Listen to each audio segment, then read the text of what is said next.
It's now my pleasure to introduce our last speaker for the day before we come to the question and answer session and the dialogue session that we'll conclude with.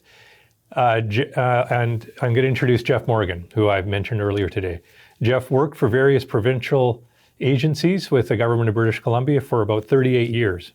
In that time period, he worked in various capacities, including wildlife biologist, wildlife researcher, habitat protection biologist, land use planner, economist, wildlife conflict manager, and policy manager for Flynn Rose Fish and Aquatic Habitat Branch.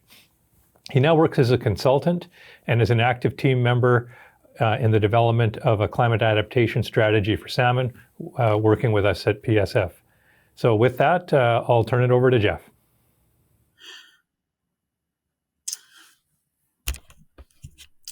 Thank you, Jason. As many of you can see, I'm zooming you from my home in Kamloops, which is within the traditional and unceded territory of Tecumseh Secwepemc and within the broader Secwepemc Hulu. Today, I'd like to talk about a vision for a watershed recovery playbook, but I'll emphasize a highly immutable vision. Really, these are the first steps towards that. I'll provide a bit of a recap of the workshop. And thanks to all the wonderful presentations that have preceded me. That was very much appreciated. I was really thrilled to take in all of them.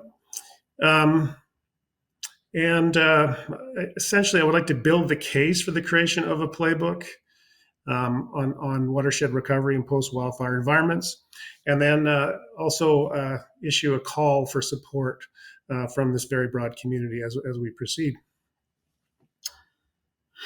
We will give this a whirl.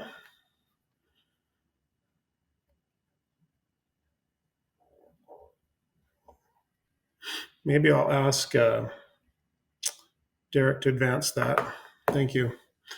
So I guess we're trained not to be terribly hyperbolous, but I think the word crisis in the case of Pacific salmon in British Columbia is appropriate. There are over 50 Pacific salmon populations that are currently, or 50 rather, that are currently under consideration for potential listing under the Species at Risk Act or pending assessment by the Committee on the Status of Endangered Wildlife in Canada. On the south coast, Kasiwak has designated 48 population, otherwise referred to as designated units, as special concern, threatened, endangered, or extinct. A little sub-note there, all were Chinook, coho, sockeye, or steelhead. I'm going to advance this. Please advance. My phone does not seem to be working. Thank you. Now, salmon declines in the importance of freshwater habitat. So, of course, we have the usual suspects: ocean productivity, competition, predation, disease, harvest, and freshwater habitat conditions. Anthropogenic freshwater or human-caused freshwater impacts include habitat alienation, pollution, water withdrawals, barriers to fish passage, invasive species, and cumulative effects. Cumulative effects would be the sum total or interactions of all of those factors. Now, salmon, of course, are anadromous. They spawn and incubate in fresh water. And coho, Chinook, sockeye, and steelhead, as I mentioned from before, also rare in fresh water through risky periods, the late summer low flows and the winter. Watersheds, compared to marine environments, are relatively unstable. The hydrograph, the master variable as flows through time, is what changes, and that changes within and between years. And they're influenced by stochastic weather events such as that change flows and therefore the hydrograph. High flows, flooding, raised water temperatures, they all can negatively impact salmon habitat and survival, both directly and indirectly. Freshwater habitats are the nurseries, so they're extremely important. And while we may argue about what the most limiting factors are for salmon populations, many would identify that high smolt production in fresh water are often viewed as an antidote to population impactors. So freshwater species account for almost all of the salmon populations in BC that are at risk. Please advance. And so then I suppose it's a compounding effect, if you will, when you have cumulative effects impacting salmon populations, and then you have climate changes through time that also create or exacerbate those factors. or those impactors. So we have the hydrograph, once again, stream flow over time that are influenced by weather events.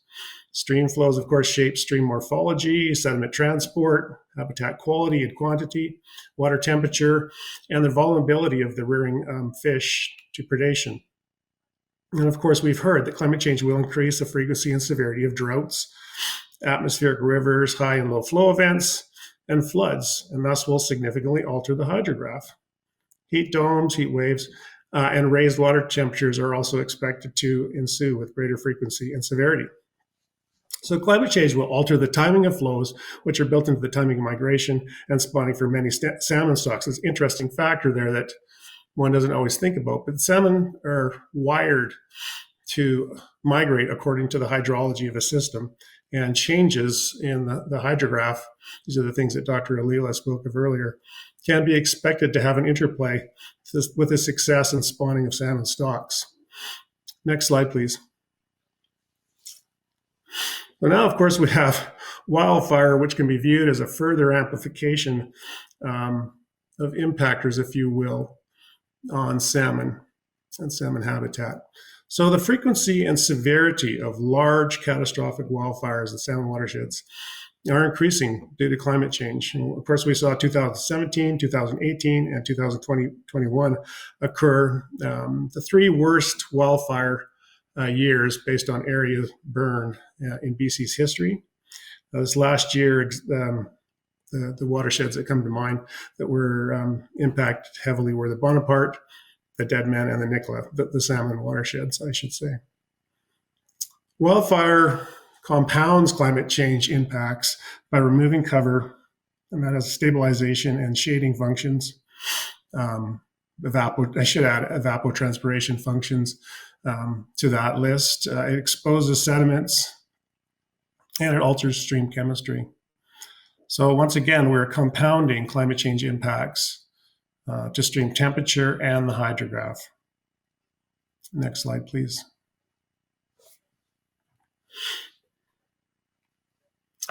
Some better news. People value watersheds for many reasons, whether that's water, fish, recreation, aesthetics, or spiritual and cultural values. And our understanding of watershed function and treatments is ever increasing. And hopefully some of the resets will bring opportunities that perhaps we weren't thinking about until the presentation this morning. People, governments, agencies, industry, and NGOs all want to participate. Governments are stepping up with resources, FDs, and fundings. I think in general, over the last decade or two, we have increasing capacity within First Nations and increasing involvement at a G2G level. And we're seeing new partnerships and modes of delivery. Next slide, please. But recovery is a complex proposition. Recovery work will happen, but there are many players and many objectives. The management of resources in BC has been organized in a siloed manner. And so what you have is many agencies, federal, provincial, that have specific areas of expertise and specific mandates, specific legislation. And there will be a need to bring those people together. And we're seeing that with the earlier presentations. Climate change and uncertain end goals. What do we hope for? What do we wish to build towards? I would argue that we don't necessarily know what is possible in an era of climate change. What will we build towards will be a question that we have to grapple with. Returning to what was may not always even be the most optimal, but it may not even be possible. All levels of government will be challenged to cooperate. This means that this is at both the planning level, tactical and strategic, and the operational level. Agencies will have to reconcile and align objectives. Even within agencies, there will be this need to reconcile and align objectives and goals. And of course, industry and NGOs, e.g. enhancement societies, will have significant roles as we work towards watershed recovery. Next slide, please. So we have a number of challenges here in time and space. And of course, as John mentioned, we often have competing objectives. So watersheds are impacted by weather events and a period of unknowns, climate change and unforeseen events, for example. Risks and watershed restoration opportunities are not static. They'll change through time as watersheds recover over decades. The risk and impacts and treatment options are both spatial and scale dependent. People have a complex set of interacting rights, interests, expectations, and needs. For example, we have Aboriginal rights to consider, timber harvest and salvage opportunities, water use, recreation, access, to name a few. Natural resources and ecosystem services compete for management attention, resources, and priority setting within a complex, and as I said, often siloed management environment. So there's this competition that's going on at all levels and at all times, and it does call for an integrated approach to resource planning. Watershed recovery priorities may change with changing societal values, and I put that in there because it does speak to the proposition that watersheds will be recovering over many decades. So we have to be prepared to be involved in this over the long haul. And I think we also have to account for the fact that fires are not leaving us and that there will be more visiting us in the years to come. Priority setting and operational delivery will require integration and coordination. I think I mentioned that earlier. And this will require an alignment of objectives, resources, talent, and organization if we are to effectively recover watersheds and inform trade-off decisions. And I think I'm echoing what has been said by the presenters that have come before me. Next slide, please. The playbook, a bit of a vision to help guide watershed restoration. Its genesis. There's a lot of complexity out there, and an individual was heard who was with an enhancement society, I believe, that I just wish I had a playbook. That did resonate, and we applied to the BC Salmon Restoration and Innovation Fund to develop a playbook to guide landscape level recovery strategies and priorities for salmon habitat following major wildfires. And we were approved in funding for this fiscal, which was 21-22. So that we are nearing the end of this fiscal, but we are advancing, and I'll get to timelines a little later. The target audience is essentially everyone with a dog in the fight. The forest industry, government agencies, First Nations, NGOs, and planning teams. The playbook would provide technical advice and recommendations to governments, agencies, and all others to use as they see fit. And the goal is to produce a technically and scientifically sound document that would apply to the Pacific Northwest, especially those ecosystems that are high risk of catastrophic wildfire. Next slide, please. So what would the playbook look like? And again, I'll just add that this is what we're thinking today. There's our vision of the playbook changes with every conversation we have, and we look forward to engaging further with many entities and developing it. And I will get to that later, but further developing the vision. So the strategy would generally describe salmon habitat requirements and watershed processes and the impacts, both plus and minus, that wildfires can bring. We would coalesce or guide the acquisition of existing geospatial information, scientific and technical information, assessment and monitoring techniques, policy, BMPs, and Indigenous knowledge. We would provide priority setting and decision-making support tools. These would be time and scale dependent treatments set within integrated planning and operational environments. All of the questions are there, really: the wheres, the whens, the whos, the sequencing, the alignments, and the coordination. And all that would be ensconced within that multi-government G2G, multi-agency stakeholder setting that accounts for different worldviews. Also ensconced within a risk management and adaptive management frameworks. Next slide, please. Project governance.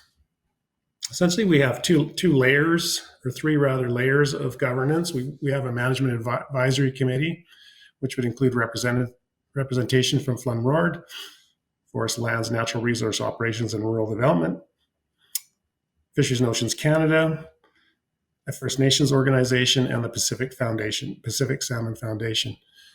We would seek high-level guidance on scope, existing program alignment, etc., from this group.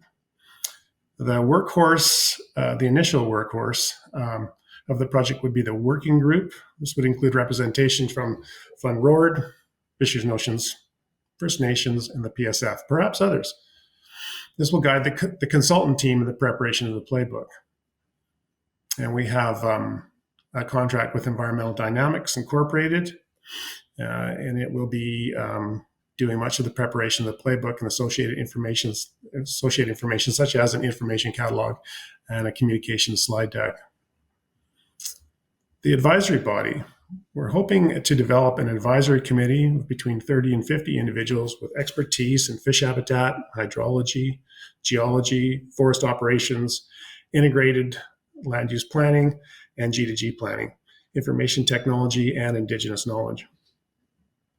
We are seeking representation from FLNRORD, Ministry of Environment, provincial, Fisheries and Oceans, First Nations organizations, academia, industry, NGOs, and the Pacific Salmon Foundation.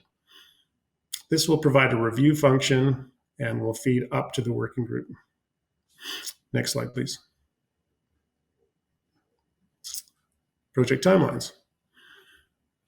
The first goal of the project was to deliver this workshop, which was to build awareness and build a community and raise the profile of the project. We hope to very quickly finalize all 3 levels of governance and activate the teams.